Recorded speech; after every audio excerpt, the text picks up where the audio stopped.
When Sarah and I got married, I thought I had found my forever partner. We had been together for 5 years before tying the knot, and I believed we understood each other perfectly.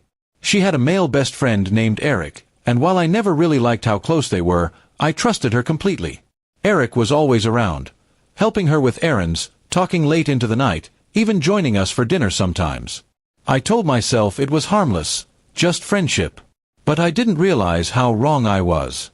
Things started changing about 2 years into our marriage. Sarah began spending more time with Eric than with me. If I suggested a date night, she'd say she was busy. If I asked her to go out for a weekend trip, she'd say, "Eric and I already have plans." I tried to talk to her about it, but she always brushed me off, saying I was overthinking. "He's just my friend," she said with an annoyed tone. I wanted to believe her, so I kept quiet. Then one evening, we were having dinner at home when Sarah suddenly said something that froze me. "I think we should make our marriage more open-minded," she said. I didn't understand what she meant, so I asked her to explain. She smiled and said, "I want Eric to be a part of our marriage." I nearly dropped my fork. For a moment, I thought I had misheard her. But she repeated it, saying she wanted to share emotional and personal experiences with him while still being married to me. I sat there in disbelief, trying to find words. "Are you saying you want another man involved in our marriage?" I asked. She nodded calmly, as if it was a normal suggestion. I felt anger, confusion, and heartbreak all at once. She said I was being too traditional, and that I needed to grow emotionally. I couldn't believe she was justifying emotional betrayal as modern love. That night, I couldn't sleep. My heart was pounding with anger. I kept replaying her words in my head. The woman I married, who once said I was her everything, now wanted to include another man in our sacred bond. I realized something important. She didn't respect me or our marriage anymore. The next morning, I packed a small bag and left for a few days. I needed space to think. While I was away, I received texts from Sarah saying I was being dramatic and that I should learn to accept change. But in my heart, I knew there was no going back.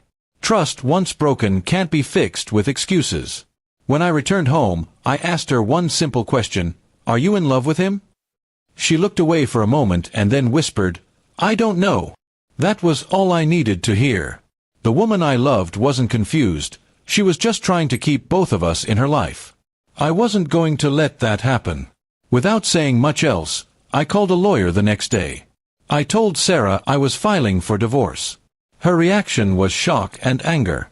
She accused me of being insecure and said I was throwing away our marriage over a new idea. I calmly replied, "Marriage isn't a game where you add people when you get bored." The divorce process wasn't easy. She tried to make me feel guilty, even crying and saying I'd regret it. But I stood firm. I had already spent too long trying to save something she had already given up on. The day the papers were finalized, I felt both sad and free. It was like closing a painful chapter.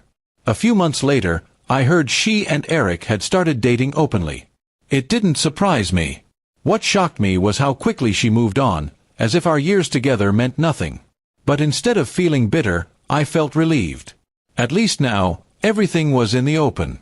Looking back, I realize love without respect is an illusion. Sarah thought she could redefine loyalty to fit her desires, but that only revealed who she truly was. I gave her my trust, and she gave it away to someone else. Life after the divorce has been peaceful. I moved to a new apartment, started focusing on my work, and reconnected with old friends. I learned that sometimes walking away isn't weakness, it's self-respect. If Sarah ever realizes what she lost, it won't matter. Because I've already found something more valuable than her love, my dignity. And that's something I'll never let anyone take from me again.